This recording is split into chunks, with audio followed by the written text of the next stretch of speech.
L'hiver vient. Peut-être avez-vous reconnu ces quelques notes qui ont résonné sur la place des terreaux.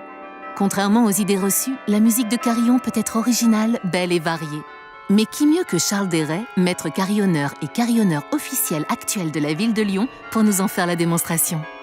Un des rôles du carillonneur, c'est aussi d'adapter des chansons modernes, de la musique classique pour l'instrument. Donc ça fait partie du cursus. Pour adapter une pièce, une chanson, il faut déjà que la mélodie soit riche, c'est-à-dire une mélodie facilement identifiable.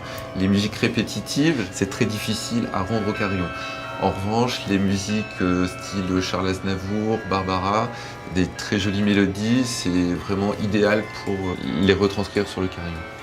En plus de ces adaptations, il existe depuis le XVIIIe siècle une tradition de compositeurs de musique campanaire qui existe encore de nos jours.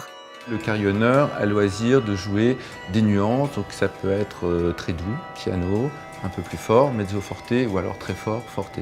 Donc un instrument vraiment mécanique. Du fait de la longueur du mécanisme de transmission, il y a un décalage entre les notes que joue le carillonneur sur le clavier et le tintement des cloches. Le moment où on touche le clavier et la cloche, nous on fait abstraction. Avec le temps, on oublie un petit peu ce temps de latence, ça fait partie du charme du carillon.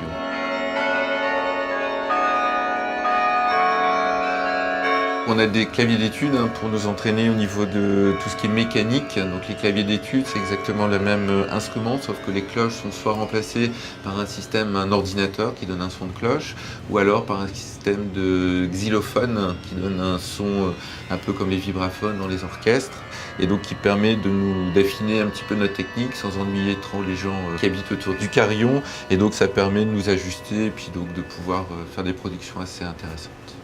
Quoi de mieux que de conclure ce film en écoutant quelques mesures de la Gnossienne numéro 1 d'Erik Satie.